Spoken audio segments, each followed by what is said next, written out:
coming to the end of the year. What is at the end of the year? It's Christmas. We are all waiting for the end of the year for Christmas every year. And this is one possible opening for the last talk of today. The other one would be what comes at the end, the execution. This would be the other line that we could have. And for all of you in the room who still have a mature or grown-up memory of the events of '89, I think you will join me in saying that the events on Christmas, on December 25th of '89, that they are pretty unforgettable, when the two corpses of the Ceausescus were televised into the living rooms of the Christmas tables, and whole families witnessed some other side of the euphoric and enthusiastic revolutions of '89, and all of a sudden there was this grim face of the revolutions of that year. And this is what we are discussing as the final talk of today, December 25th, Nicolae and Elena Ceausescu sentenced to death and executed. In conversation we have Raluca Alexandrescu, a political scientist from the University of Bucharest. Very happy that you are here. And Victor Neumann, a professor of history from the University of Timisoara. The floor is yours. Thank you. Well, please. Thank you so much for having me here. And we agreed on the pattern that you suggested this morning. So I will try to make a brief comment, opening comment. After a long day, I will try to keep it in order. I prepared for you just to open the email. No, this one is the first. 3 photos. This one, I chose not to present the corpses in the first place. I mean, it was quite enough to see these images on the Christmas evening, in the Christmas evening. So I choose not to present them today. But I chose a photo during the trial, the mock trial. This is the first one, and I will just share with you some personal memories of that time. I was 14, and we were watching, and we were not watching, but expecting. Because, and this is, I think, emblematic for one side of the Romanian Revolution. The national public television was announcing half an hour after half an hour that they will broadcast the tape with the trial. And there were some anchormen who were the favored anchormen of the regime, who appeared and announced that they lost the key to the I don't know, the armoire, when the drawer where they kept the HR with the lawsuit, with the trial. And they lost the key, and so they couldn't broadcast the trial. And of course, nobody trusted them. So it was a mockery just from the start to the end. This is a little bit of a fun fact about this grim fact of the mock trial of Ceausescu. This is the first photo, and some explanations about the photo. So we expected the mock trial, and we watched afterwards what was supposed to be the tape. It was a very redacted, as you can imagine, a very redacted tape with some images of the trial, so-called trial, and afterwards with some images of the Ceausescu couple lying down with bullets all over in their bodies. And it's also a very emblematic image of the revolution. As a historian now, and not mobilizing my personal memory, political historian, I would recollect an image that one can find in the memories of Chateaubriand, a French writer who was also recollecting an image from the 4th of July, 89, but 1789, in which he told the successors, the readers, that he saw the people gathered in the streets carrying the beheaded ministers Foulon and Berthier impaled in the streets of Paris in that July. So it's a grim symbolic image that pops into my mind every time when I'm thinking of the dead bodies of Ceausescu couple in that December. That's one thing. The second photo, it's a photo that I stumbled upon yesterday, just surfing the web. It's a photo of the statuette, of a soap-carved statuette of Ceausescu. It's a classical image of Ceausescu during the personality cult regime, who is now on sale. It's a very popular website, a sort of Romanian Amazon, and it costs only 10 euros, but it exploits another symbolic and important feeling about the revolution, about the trial, which is what we were talking about just half an hour ago, regret and nostalgia. Well, I don't have any personal memory about Ceausescu in a soap, but I can remember the lack of soap in the time of Ceausescu regime. So that's one personal memory linked to that material in which Ceausescu is carved here in front of you. And the third image is, as you can see, at Ceausescu's grave, there is a ceremony each January, the 26th of January, each year. It's the birth of the anniversary, the birth of the birthday of Ceausescu. And well, as you can see, there is each year a pilgrimage in front of Ceausescu's grave. And that's telling us a very troubling and a very delicate situation in the Romanian society, which is exactly, precisely, the mixed and troubled feelings about Ceausescu's regime. And I choose this particular image not only because there is plenty of flowers on the grave of Ceausescu, but also because there are some kids there, you know? And this transmission of memory and experience, it's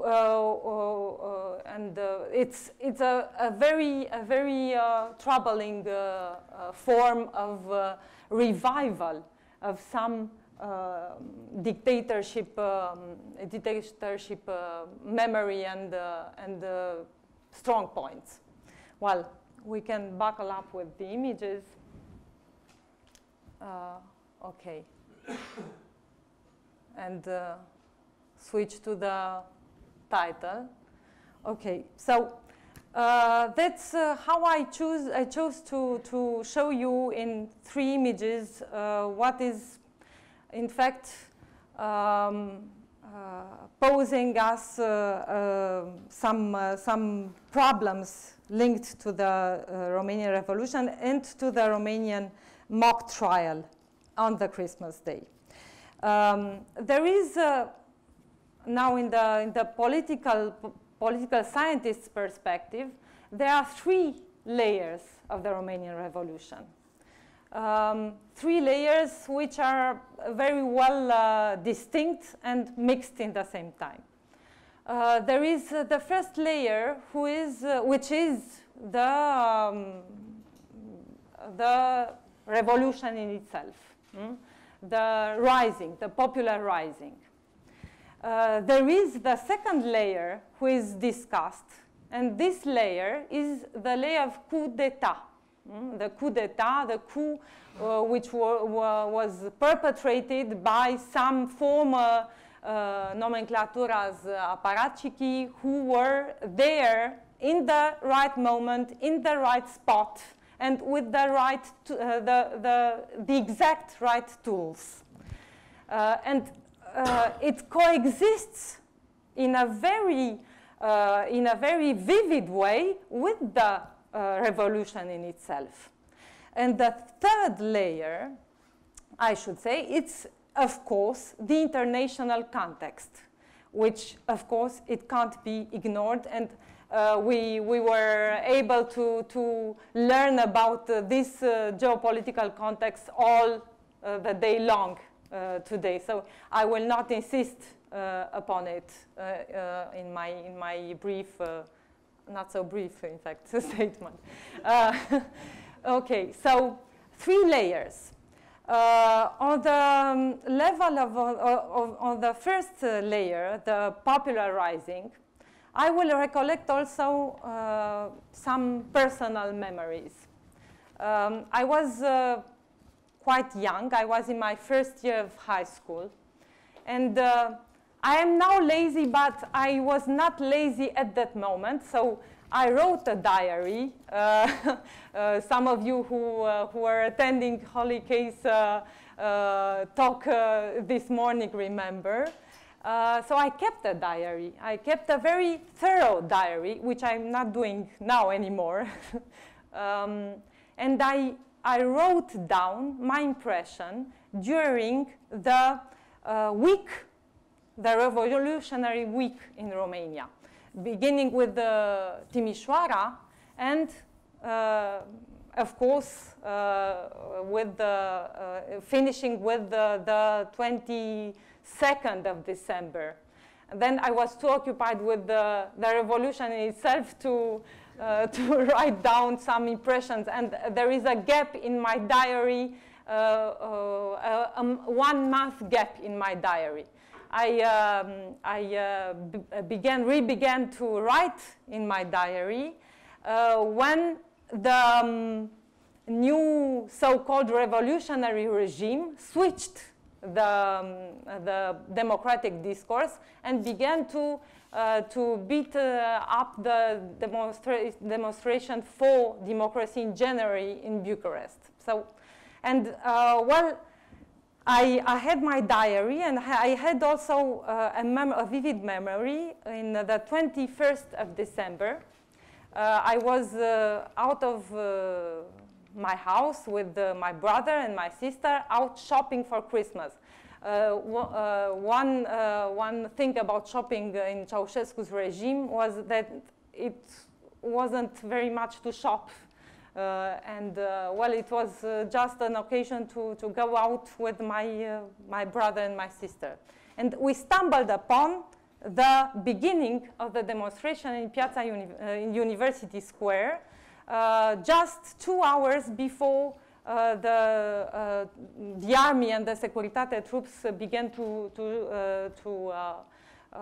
kill the people who were gathered here. And this is my last opening remark. I remember that people were shouting, and they were tearing apart flags, socialist flag. And I wanted to shout, go away Ceausescu, away with communism, but I couldn't. My throat wouldn't open to shout. Physically, it was a physiological reaction. And the moment I was able to shout and to make my voice heard, it was not only a vivid and I think the most vivid memory in my teenage years, in fact. But it was also, for me now, in perspective, the liberation experience. I mean, I literally lived the liberation experience. I mean, shouting out the liberty. And this I wanted to share with you, especially on this, on this day, which was a time of recollecting and of reflecting upon recollecting. So I give now the floor to Professor Neumann. First of all, I'd like to mention and to put the attention, memory is one and history is another word. We have two concepts, and it's very important to clarify. We have books about Geschehnisse und Geschichte, about history and memory. There are two concepts. Why it's important? Because memory is part of our life and our emotional life. Memory is very important for collectivity to recollect and to have few references. But without historical description, without clarification from the historiographical discipline, it's from time to time the memory creates mythos. And this is a big problem for our East European countries, our former communist countries, where mythos was created very quickly after the collapse of communism, because everybody wanted to be free, and everybody started to be against the totalitarian regime, because exist few dissidentia in several countries. But for better understanding what happened in Eastern Europe, it's very important.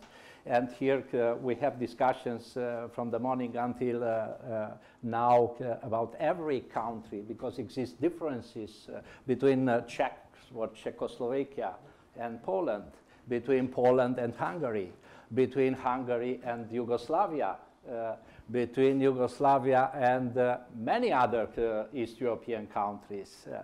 Don't forget, Romania was an exception inside of the former communist countries because of the dictatorship, but not only because of the Ceausescu's family, because traditionally the civic society was unpresent, absent in many other period of the history. Not only during the communist period, but also in interwar period, also during the Second World War, in front with fascism, in front with Nazism, in front with Iron Guard, in front with the first communist regime made by Gheorghe Gheorghiu Dej, and also in front with Ceausescu. We have one exception in the case of Romania, the city of Timisoara, which is not exactly part of the Balkan Peninsula history. It's part of the East Central European history and culture. That means the revolution in 1956 was received from Hungary, was received as a very important moment also for the people in the Banat region and in Timișoara and surrounding cities. In Timișoara started in 1956, exactly in October, immediately after Budapest, revolt against the Gheorghe Gheorghiu Dej regime. That is very, very important to know this connection with Central European movement and revolts, which not exist in eastern part of Romania, which doesn't exist in Bucharest or in other part of Romania. That is one very important aspect, because it's near the border. In the city, people received many messages from Serbia, from Yugoslavia, from television, Vienna television or Budapest channels, media, or from Belgrade or from Novi Sad. Even the Romanian people learn the Serbian language and Hungarian language just to understand what means the European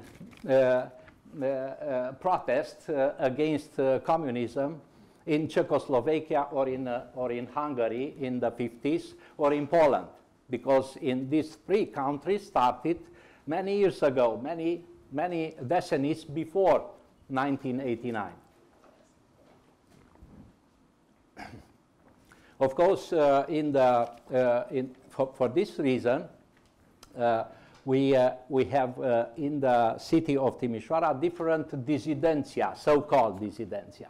It was a rock band set up, founded in the 1960s, which became the most Phoenix, which became the most famous in Romania, and started with hippie movement, with new music, which was completely against or parallel with the official regime. Also started circles of intellectual debates animated by a doctor who studied before the Second World War in Paris, Edouard Pamphile, and his circles was very, very nice and completely parallel with the official language and the official vocabulary and political messages. It was very close to the European cultural ideas, to the free market, to the free speeches, why it's important. I discussed with him why it's important to have free speech. And he explained for everybody why it's important to have a free speech for our free thinking. Yes, it was very, very important to develop this kind of insight of intelligentsia. And he started with few persons, about 20 persons around him, this kind of discussions for many years. It was another group, Actionsgruppe Banat. Between others, it was Herta Müller and other person, Ernest Wichner, William Totok. They wrote in German language, but they were against Ceausescu's regime. They criticized, through Marxist ideology, they criticized the Ceausescu's regime because Ceausescu regime introduced a nationalist idea and against minorities. And for this respect, Aktionsgruppe criticized, from the Marxist point of view, criticized the political regime of Ceausescu.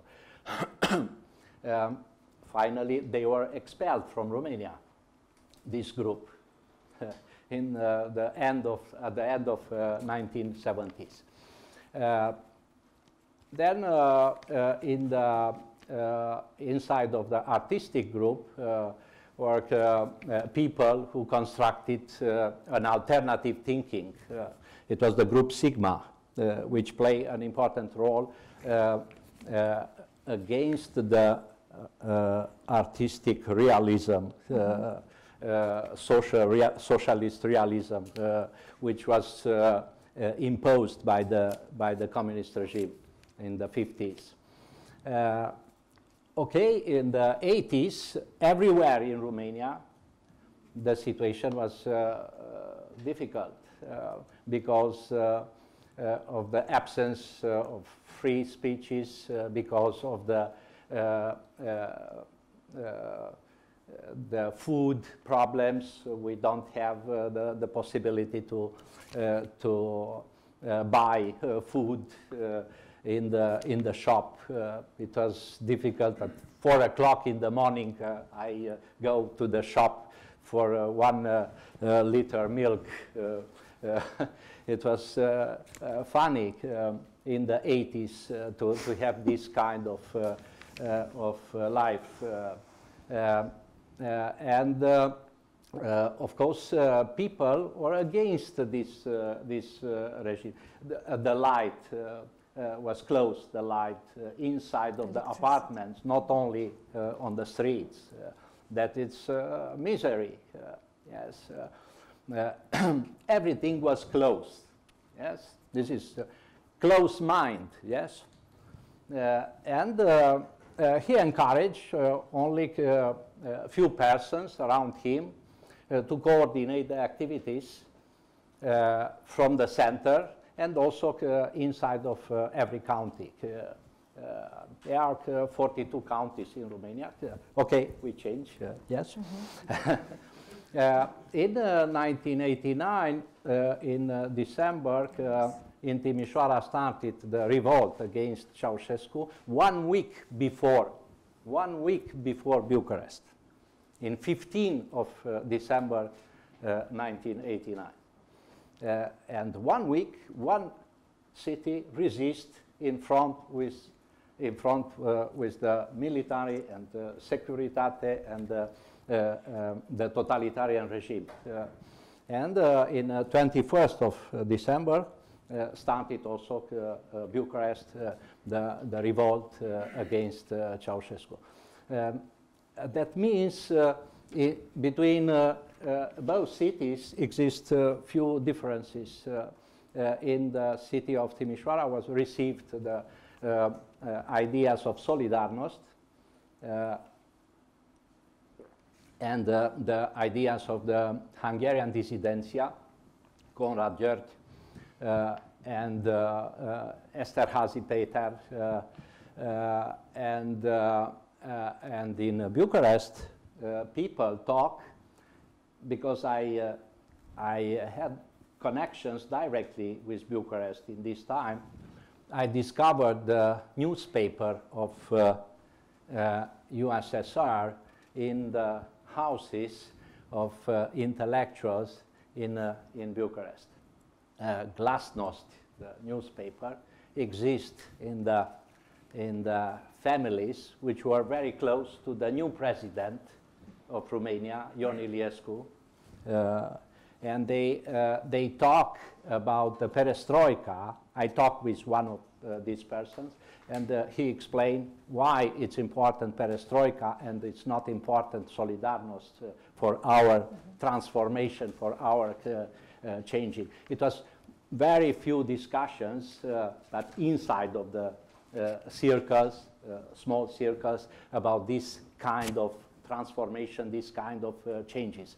But repeat, both two influences, both cities, which are two influences, and for these reasons exist two type of political thinking for many years, and which divided in after 1989 the society, which discussed from time to time parallel the revolution from 1989. Okay. I would say that the division in the Romanian society was not only because the city, linked to the fact that we have several cities engaged in the revolutionary movement.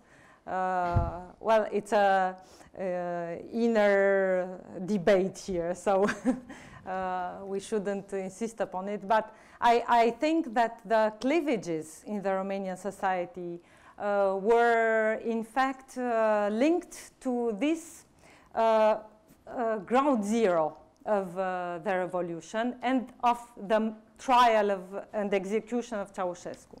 Because in that moment, the execution of Ceausescu on the one hand, and on the other hand, the moment of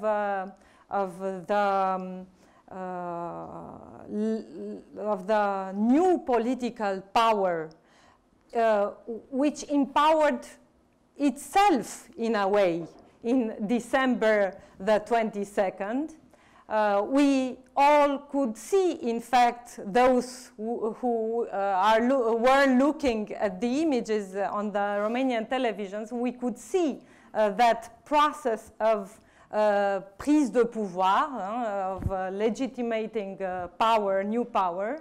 those two moments are the fundamental core of the cleavages and of the disruptions in Romanian society. Why? Because I think that in a way, usurpation was in fact a way of regarding and of evaluating the new political power in place in Bucharest. Ion Iliescu's regime was regarded as, was considered as a usurpatory regime. And there was a large debate alongside the legitimacy of the revolution, of the revolutionary agents, of the revolutionary actors, which finally stumbled upon the discussion about the legitimacy of the new political power. And that split the Romanian society in two, in fact. Well, not in two. If you're watching the first free elections results in May 90, so months after the revolution, it was not a very even division, because Ion Iliescu was crushing the numbers in that elections. Well, but this ground zero of the new regime was also encountering in its process of making some sense of it several problems, which are still problems today. And that's why the Romanian society, I think, cannot make what French call travail de deuil, with its own past, dealing with past, with memory, dealing in a vivid and in a creative way with the past. It's part of not living it in the way it should be left, not forgotten, but left. And there is a problem with the transitional justice here. We have 3 trials, one linked to the revolution itself, who was reopened only this year. Can you imagine, 30 years after the revolution, we don't have the, I don't know, a person responsible for the deaths in the revolution, and not before the Ceausescu's fleeing, but after the terrorists, the killings, more than 1,000 deaths after the death of Ceausescu. So that's a huge problem in the Romanian society today. And the present, the past and the present are like this, are linked together in a very hurtful way. I like to mention only a part of the society forgot what happened. And the young generation now very few words and very few elements from the 1989, what happened, unfortunately. But secondly, this forgotten, this absence of memory, it's not only about the revolution of 1989, it's also about the fascist regime. It's the same. With the Iron Guard, it's the same. With the Holocaust, it's the same. This is a problem to clarify the history, to explain the history. Now we started, few historians, to explain what means the minority groups inside of Romania, what means the history, combine the majority with the minority, and to explain what means the history of Romania, not only the majority. It was made the history of the majority, ethnical majority, but not only, not the minority groups, which are part of Romania, which became part of Romania together with the majority in 1918. Yes, and they lived together and they contributed together with the majority for science, for economy, for commerce, for architecture, for artistic movement, for schools, for media, etc., etc. There are a lot of personalities from Hungarian minority, from German minority, from Jewish minority, from many other Serbian minority, etc., etc. For this reason, it's important to memorize or re-memorize, recollect not only the communist period, but also the entire 20th century. And why happened this tyranny in 20th century in such countries? Not only in Romania, we have unfortunately many examples in the East European countries, or in Poland or in Hungary, about the Second World War and the memory of the history. It's not possible to talk only about communism. It's not possible only about revolution against communism, and to forget or to criticize communism from the side of fascism, yes, or from nationalists. It's very important. Jan Patočka has a very interesting observation concerning the thinking, the possibility to think in the concept of civil society, these both totalitarian regimes, yes, from the civic society, what means one and another, and to explain for the people, because in other side we have polemics between two totalitarian regimes, and we continue to create dichotomical society. Not only in Romania it's the case. It's the same situation in many other countries.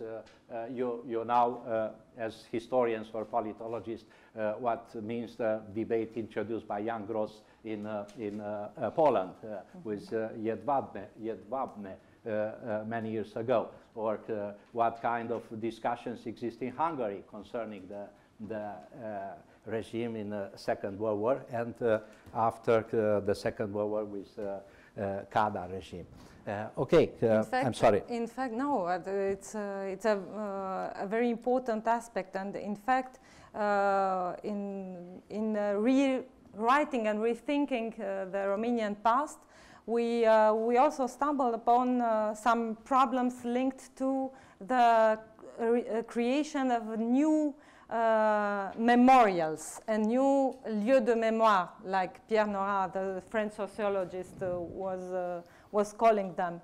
And in fact, we have these days in Romania a huge debate, a very vivid and violent one, in fact, linked to an article who is studying a very violent and cruel phenomenon in the Stalinist prisons in the 50s, who is now trying to make a more fine and applied analysis on that particular phenomenon. I will not enter into details, but just saying that in fact, that debate is beginning to inflame the representatives of the ancient right wing, extremists of right wing, who are now very anxious to demonstrate that the martyrs of the anti-communism are in fact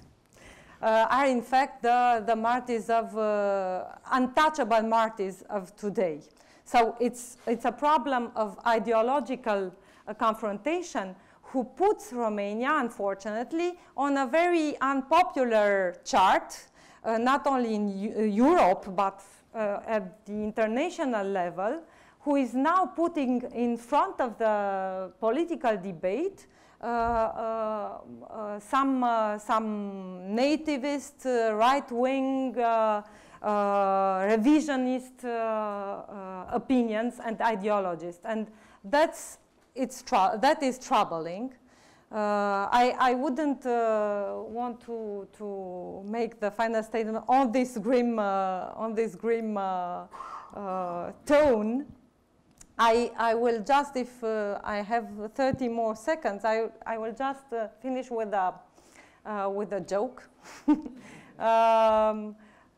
you know, we have plenty on our plate these days in Romania. We have presidential election this week, yeah. At the end of this week. So in Romania, the debate is not a debate anymore. It's just a torrent of violent exchange of, well, but there is a joke who is running now, who is saying, don't worry about the doomsday or the apocalypse, because Romania is behind, 50 years behind. So apocalypse shouldn't be a worry for Romanians. One sentence, if it's possible, has been changed a lot after 1989. This is one of my conclusions. Because the free market started, because the free speeches, because the new university activities, because the travel in abroad, it was possible for everybody. That means started a change inside of the society. What is the problem is this kind of connections with the European, Western European ideas, in the case of Romania much more, but also in the other East European countries, which are, of course, in another period of time, in another period of history. Look the situation in other countries, not only in Romania. What happened with this new populist movement and ideas, which is also part of the tyrannic language, and it's not connected with Western European countries. It's much more connected with other great powers. Thank you very much.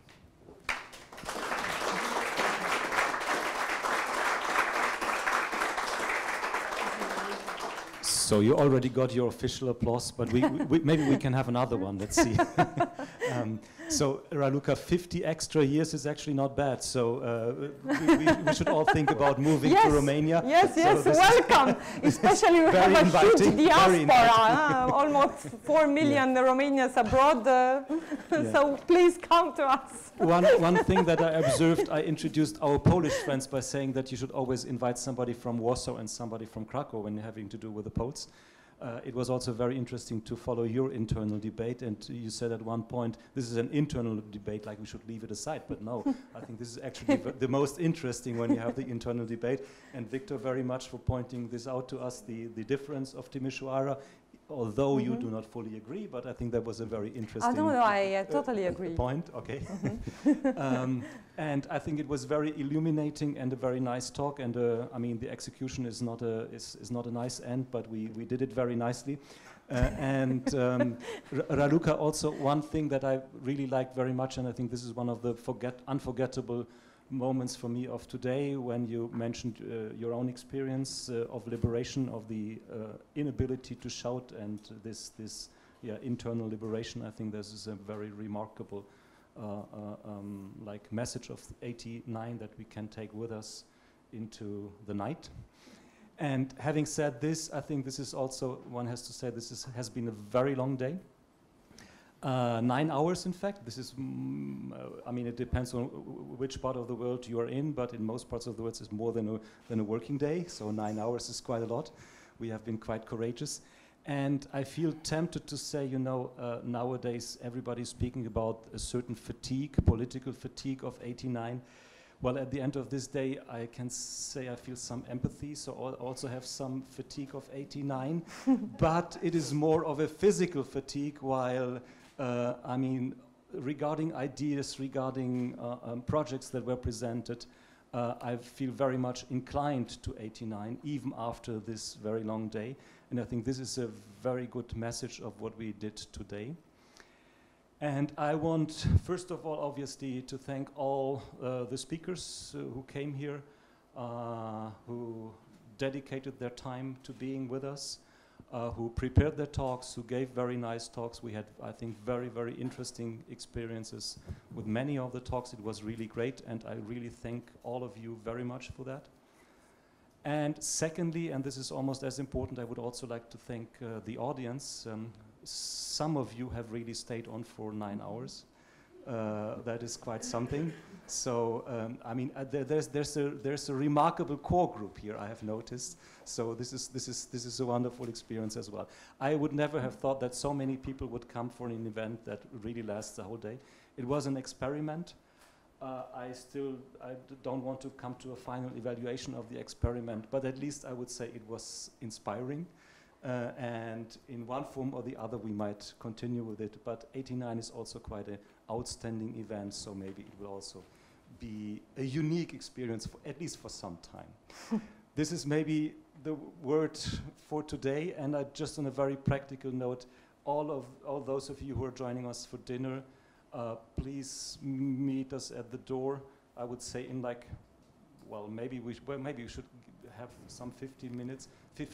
So I would say 6:40 at the entrance door, and there will be a cab picking us up. So meet you all there at 6:40. Thank you.